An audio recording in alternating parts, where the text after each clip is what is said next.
Welcome to my latest video. This time it's focusing on the cloaks on the rear of the Death Shroud terminators that I've been painting. It's a fairly simple technique. It involves lots of textures on the material to make it look kind of worn and old and grotty, like you would expect a cloak on a Nurgle terminator to look. The colours that were featured at the beginning of the video, but just go over them again. The main colour is Vorbak red. It's a Forge World airbrush paint, but I just painted it on by hand. Airbrush paints in general are fine to use using a normal brush. The main detail colours are with Cadian Fleshtone. You've probably noticed I've used it quite a bit for the copper as well, so hopefully you'll have that laying around. One of the important secondary colours is Eldandil Scarlet. We'll get to that later in the video. You can see it in the on the palette in the top right of the screen. It's used purely as a glaze. It just has a bit of warmth to the cloak. And the final colour is a Scalecolour fantasy game colour. It's Eldandil Violet. You don't have to use this, you can just find a dark purple colour. Any will do, it's just for shading for the cloak. As you can see, I've started painting on already. I'm just picking out some of the light points. So if you watched the previous video that I released, it had the copper canister on the back. You can see it there. That was the one that I painted. So I'm using the same technique here, where I've looked at how the light hits the model from a certain angle, and then I'm just picking out some of those highlights. I'm only picking them out roughly. This isn't to create strong blends or anything like that. It's just to get highlight points on, which will then be turned into texture, because I want the light to be catching texture, not just a smooth transition.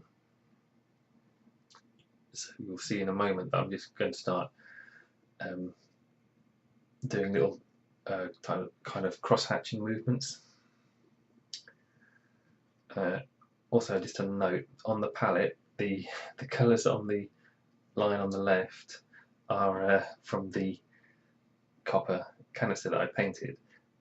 The only colour that I need is the central one, which is straight Cadian flesh. There's no mixed colours I'm going to be using on this.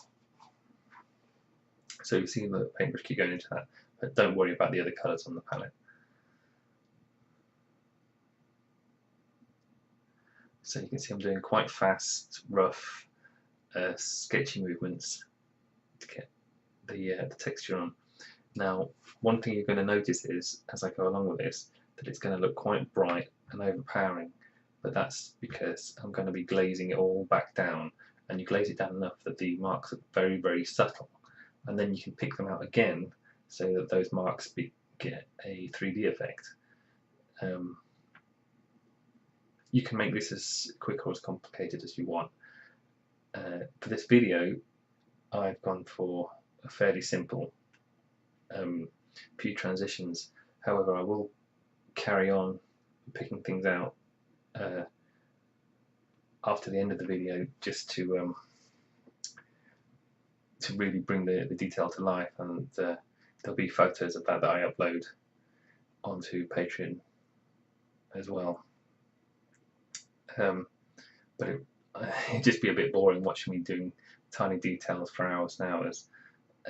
So in these videos I try and get the main core of the painting that I'm doing, and then just do tiny refinements later on.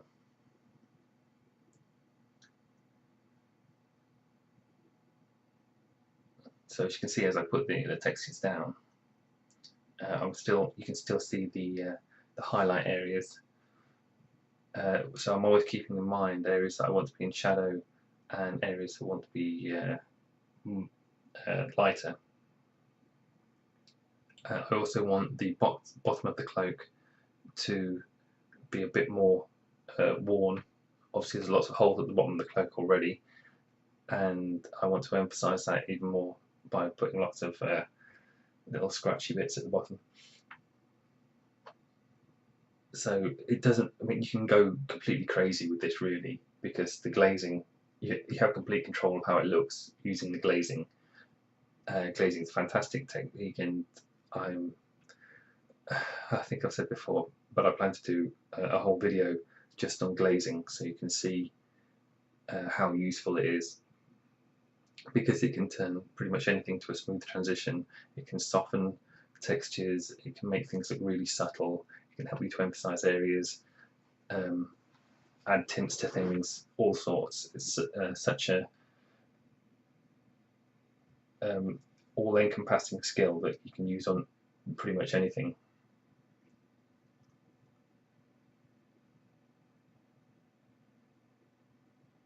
So you're going to see a lot of this in the video of me just keep doing all these little tiny marks over and over and over. As you can see, they're not super controlled. I mean, they're controlled in the sense that they're going where I want them, but I'm not too bothered about the shape as long as they look rough and random. But you can notice as well, especially on that upper right hand section there, that I'm spending extra time to make it even lighter, so that it looks that the light is more focused higher up on that section.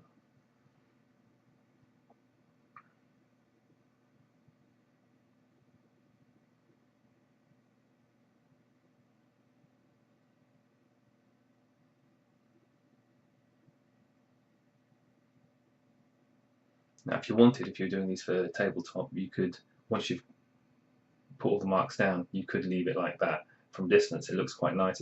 In fact, from a distance it looks better without all the glazing on, because if you're just looking at it from a couple of feet away, like as it would be on the tabletop, you can see the textures more easily, so it stands out more.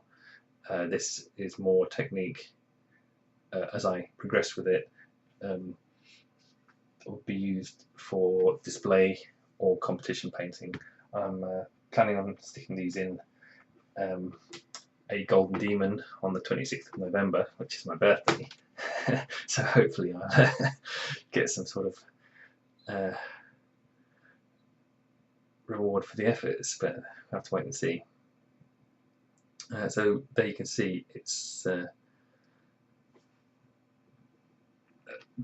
I paused the video and I carried on doing all the extra textures, because it was going to take a while, and I thought it was going to be a bit boring just watching me put the texture, doing the same thing over and over. So we'll skip to the next section, which is the glazing. Now there's the well, it's not just glazing, so there's a few things going on here. So on the palette, the wet palette, there is the Eldandil violet, we'll just call it dark purple, and that's going in the recesses of the folds. That particular colour is quite strong, so again afterwards I'll be glazing on top of it using glazes of Vorbak red, and that will help the transitions in the shadows and the highlights all blend together, so neither are too extreme. The purple also goes over some of the textures that you put on, so it emphasises the fact that they're in shadow.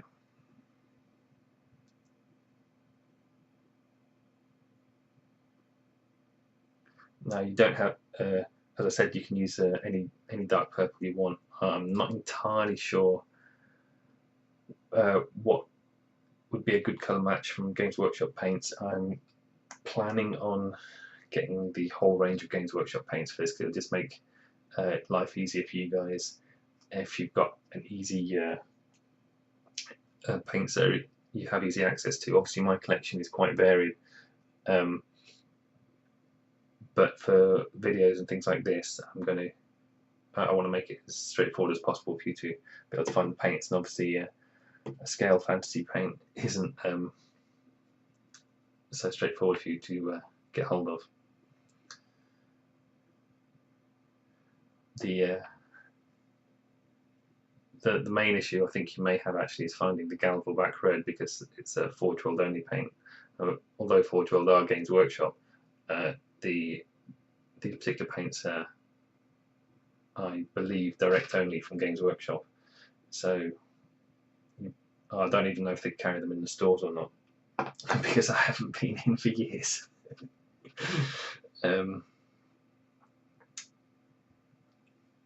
But I'll try and figure out some paint that you can use that would work as an alternative. So what you can see here is I'm glazing the colours, the textures down. So in that, what looks basically black on the video, the well there, that's actually the Vorbak red, which is the same colour as the cloak was to start with. So this is purely toning down all the textures, and I do mean all of the textures, because even the highest ones I want to be softer than the hard line the paintbrush makes. So there is quite a lot of glazing. It is a really nice paint for glazing. If you can find the Forge World paints, well, if you go on the Forge World website, they do work very nicely for this kind of work. But like I say, don't worry if you can't find them. Games Workshop paints are fine to use for it. P3 as well are very nice for this kind of thing.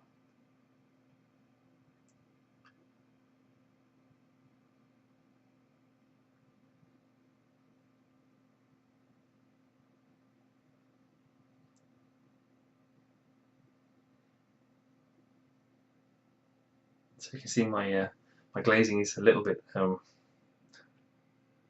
ropey here, but it's such a large area and I'm doing such large strokes that it doesn't matter. But really I should take a bit more paint off the brush before I do it, so it dries quicker. But also you'll find if you want the paint, the glazes to dry quicker so you can keep working on it, then you can blow on the model and it'll help the water to evaporate. Or some people I know use a hairdryer, but that's a bit loud and obnoxious for me. So now I'm using the Evilson Scarlet to start adding some nice red to the Vorbak, and as you can see, it really stands out nicely. Now it does stand out too much, but again I'll glaze over it with the Vorbak again to tone it down. But this it adds such a nice warmth and just a bit of variation in colour to the cloak that it's really nice to use. So what I'm doing in the time between the brush that goes into the glaze and then comes on the screen is I'm wiping the brush off on some kitchen roll, because well, I've said it lots of times, but I'll say it again. So for glazing, you don't want the paint to pool on the model. It's not a wash. A glaze is a very thin, quick coat that dries almost instantly. You can see there's no running, there's no streaking. I'm using quite a large brush. You put a coat down and you can see it's almost dry on the left hand side as you're going along. So that means that by the time I've finished glazing it all, I could start again on the other side pretty much.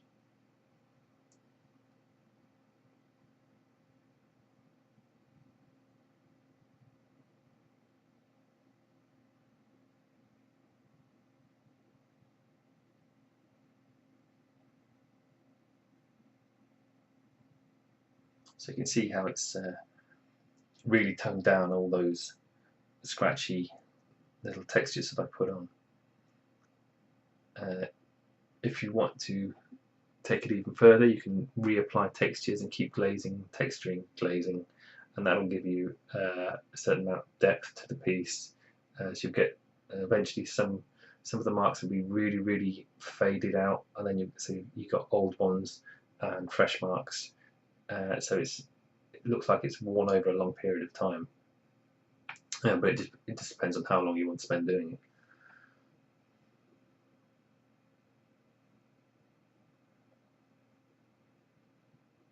So now I'm going back to the Vorbak red, and I'm going to start pulling back some of the bright red, Evil Sun's red, so it's not quite as blatant.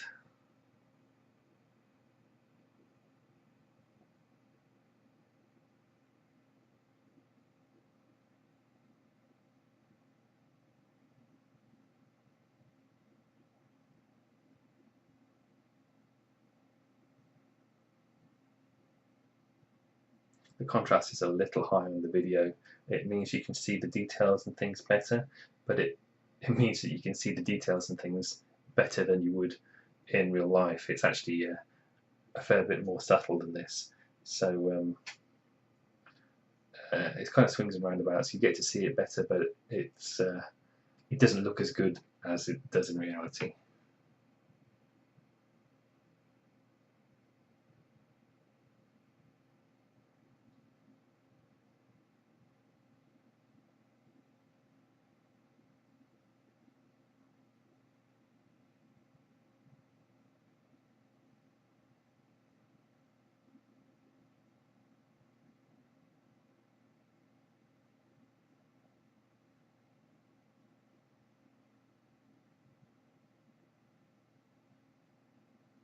You can also see that when I put the glazes on, I'm just using downward strokes.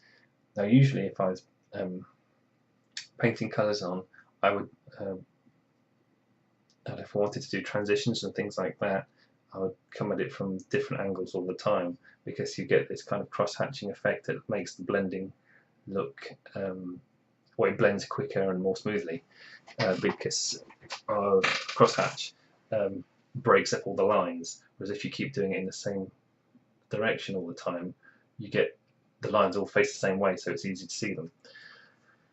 But in this case, it really doesn't matter. You've already got broken up lines with all the textures that you've painted on. The glazes that I'm putting on are very large, quick strokes. So, and because the background's already dark, and it's the glazes that I'm putting on top are the same colour in most cases as the background, you just can't see the brush strokes. So now what I'm doing is going back over with the Cadian Fleshtone, and I'm picking out details, particularly some of these nice little sharp folds at the top of the cloak. So that's the light hitting there more, because it's a stronger detail, sharper edges and things like that. The light would catch it more. But also I'm going to pick out some of the textures. So obviously on the model there are holes sculpted into it, but not all details and holes and things would go all the way through the cloak. You get worn patches and bits like that. So using these textures that you've glazed over, you can then pick out the underside of them as if you've painted on battle damage, and then if you paint the underside just a tiny amount, it looks like the light is catching areas that are indented, and it gives it that 3D effect.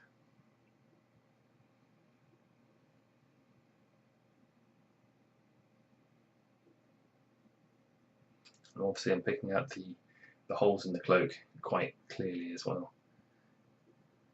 It emphasises the fact that it's a hole.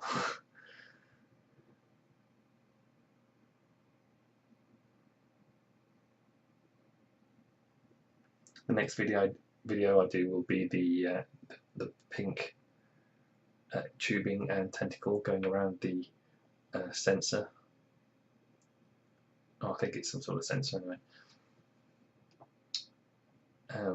As I mentioned before, I was doing a video on the tentacles on one of the other Death Shroud, and I'd left the settings on the camera. So I was taking photos of something else, and it's completely wrong. And when I played the video back, it was almost white.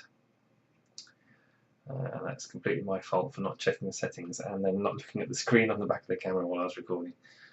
But it can be tricky on these videos because I want to focus on the painting and making sure that I'm not moving the model around so it stays in shot.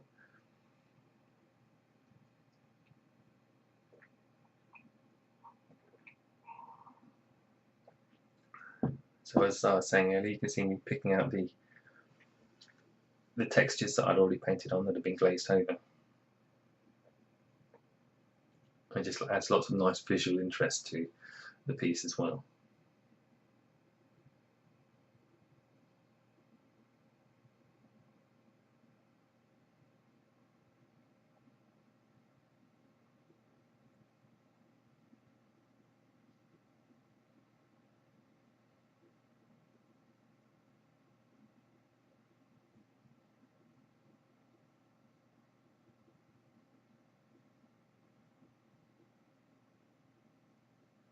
I quite often get asked about the consistency of the paint on the wet palette.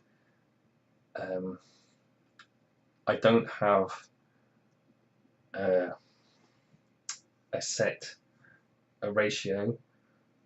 I just take the paint from the pots or the tubes, whatever I'm using, put it on the wet palette, then I use a brush, dip it in my water jar, and then slowly add water until it looks like a consistency I use. So when people ask me for ratios and things, I find it very hard to say, well, you need so many drops of water, because each paint is an individual paint. Even if you've got the same colours and the same pots, they're not the same. But it's something like single cream, maybe edging towards double cream in some cases, depending on what you want to do with it.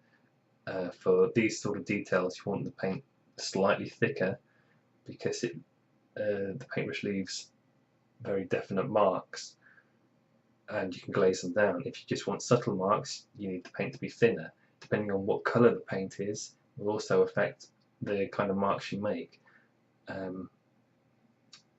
It really is a case of you have to practice to understand the consistency of the paint that you need.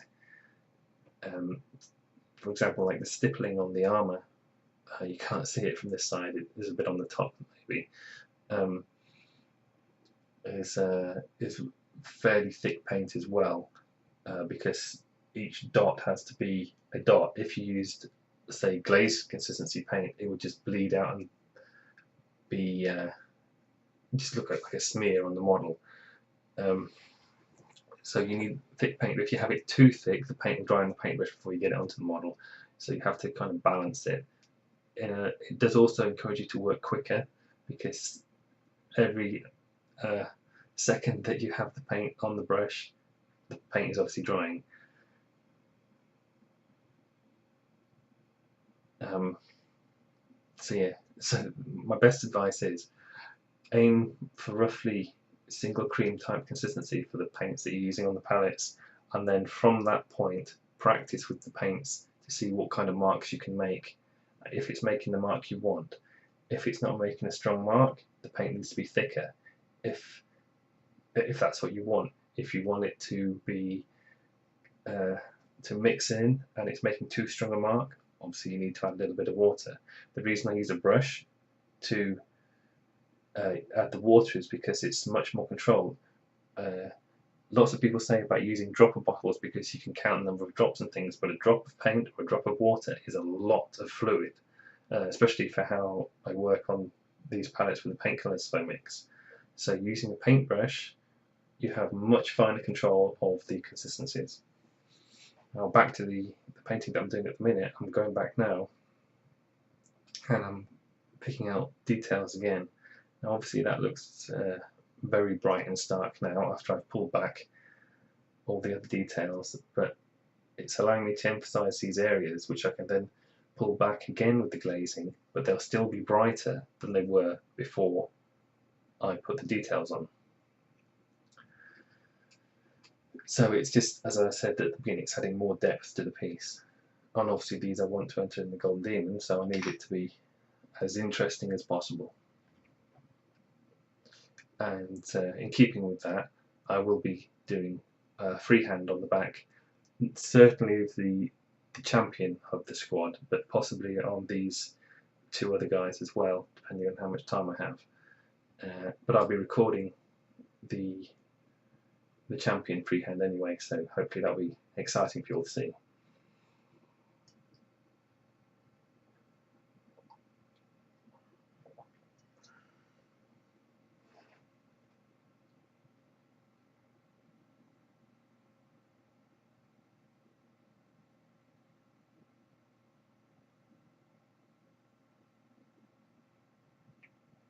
But I think this has showed the general idea of the technique anyway.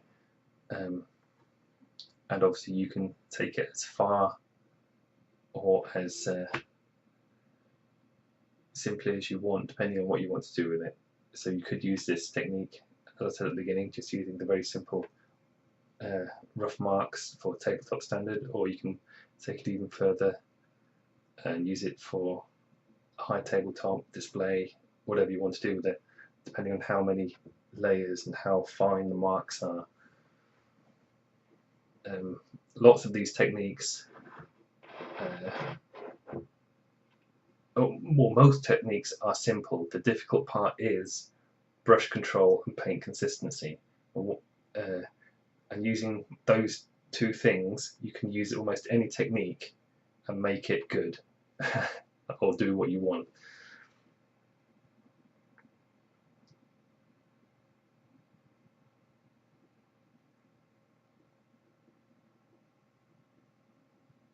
So we're coming up to the end of the painting on this now.